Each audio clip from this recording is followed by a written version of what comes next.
Namo tassa bhagavata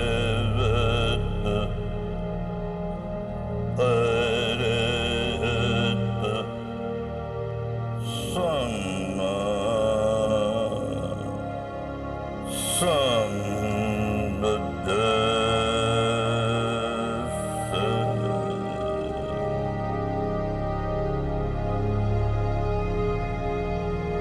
Namo tassa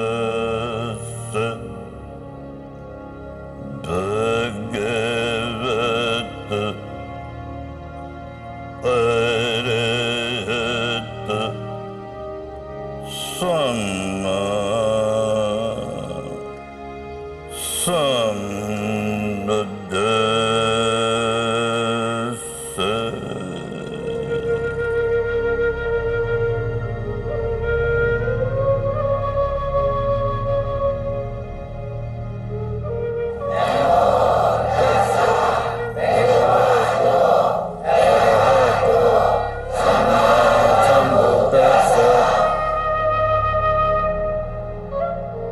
My dear Dhamma children, Dhamma brothers and sisters, we have all assembled here on this sacred land to express our feelings of gratitude, our devotion to my Dhamma father, Sayaji Uba Khin. I was so close to him, so I knew, I understood what a great Dhamma inspiration he had, that now the time has ripened, the clock of Vipassana struck, the Dhamma has to spread round the world. It will spread round the world.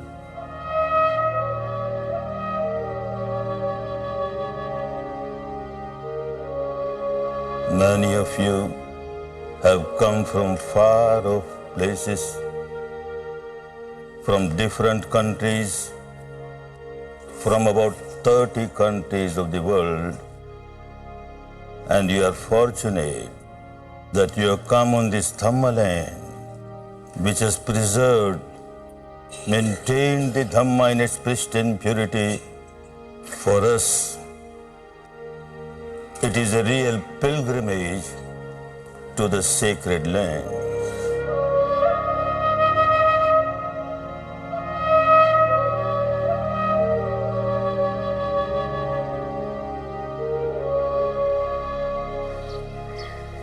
In January 2000, hundreds of Vipassana meditators from all over the world joined their teacher S.N. Goenka and his family on a journey to the Dhamma land of Myanmar.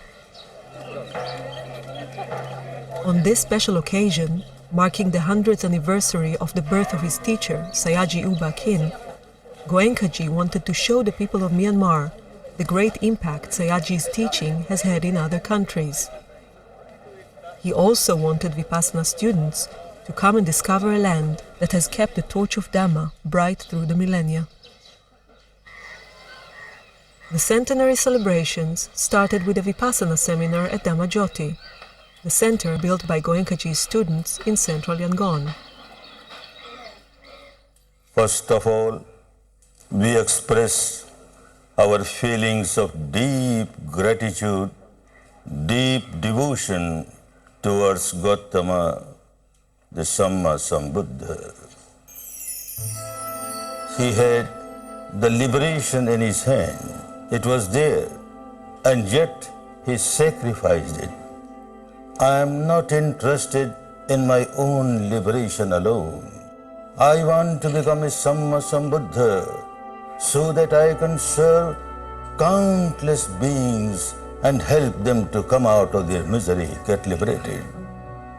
All the pains that he took to reach that stage, everyone feels that he actually worked for me. If he had not worked so much, how could I have got Dhamma? How could I have got the path of liberation? A few hundred years after the Buddha had passed away, His teaching disappeared from India, where he had lived and taught. But the Ganges of Dhamma kept on flowing in the neighboring country of Myanmar.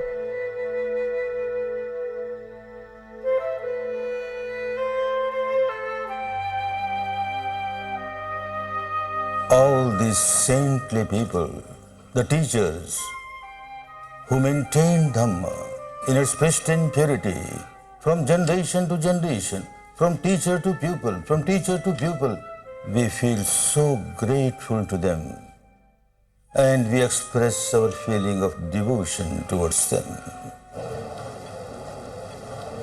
On behalf of all my students, I pay deep respect to the Sangha.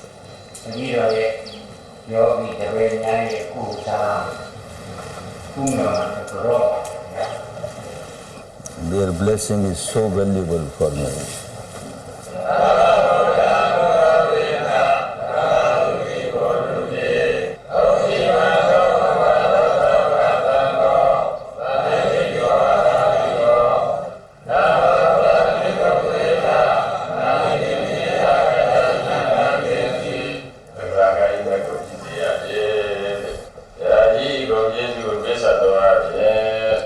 The Dhamma seminar began in Dhammajyoti with an offering of Sanghadana to 100 senior scholar monks. As is traditional in Myanmar, the monks were first offered a meal.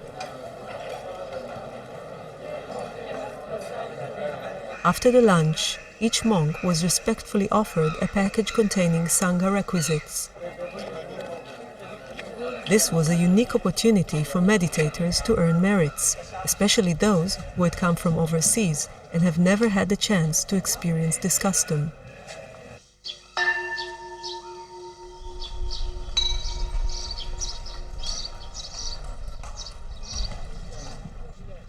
Every morning, all over Myanmar, monks set out on their alms round.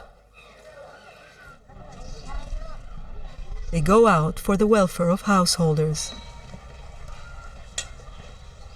By giving dana to fulfill the monk's requirement of food, the householders gain merits.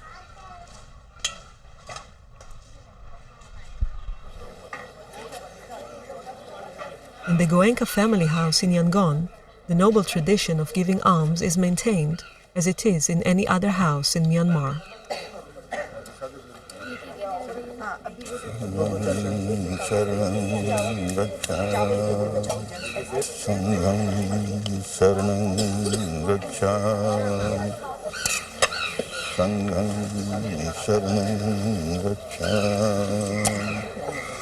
We are grateful to those two brothers, Tapasya and Bhallika, who were the first two lay persons to meet the Buddha and offer him honey and rice cakes, the rice of this land, honey of this land was offered as the first food to the enlightened one. It was a great meritorious deed. Those merits go not only to these two brothers, those merits go to the entire country. And then these two brothers, they got the hair relics of the enlightened one. And those hair relics were brought to this country. The country became all the more sacred with those hair relics which are enshrined in this historical stupa Shwedagon.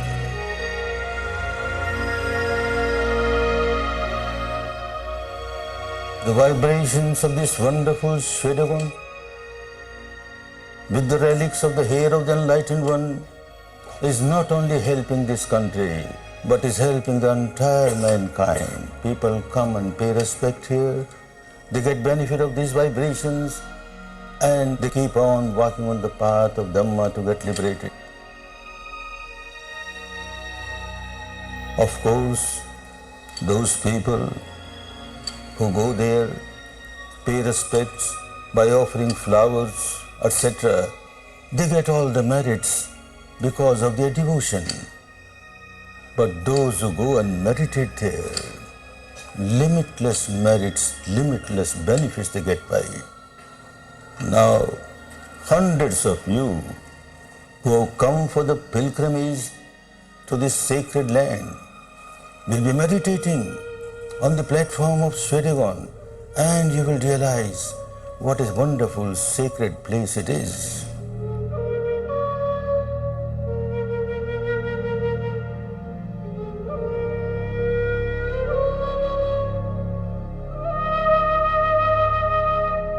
Early morning, a large number of Vipassana meditators gathered for a special group sitting held in the open at the Shwedagon Pagoda.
Visiting and meditating at the Shwedagon Pagoda was such an inspiring event that Goenkaji and the pilgrims have made it a daily routine during their stay in Yangon.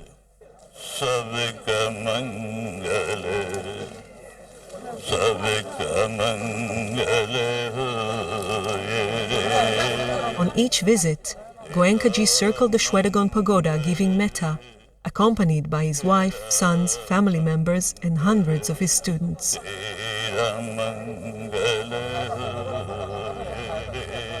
And then, again we remember the great Emperor Ashoka, when he sent Dhamma to different countries. 2 Dhamma were sent to this sacred land, Sona and Uttara. And that was the time when the Dhamma in its pristine purity got strongly established in this part of the world. We express our feeling of gratitude, great gratitude, deep gratitude towards these 2 Arhants who did wonderful job to get the Dhamma established in this part of the world, both Pariyatti as well as Patipatti. Remain alert, remain attentive from moment to moment, aware of respiration when you are practicing Anapana, and aware of sensations when you are practicing Vipassana.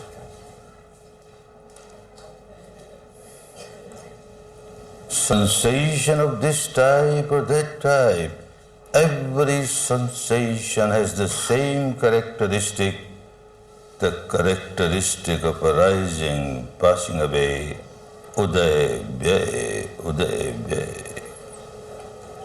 Keep on realizing this reality at the experiential level and keep on developing your wisdom, your equanimity.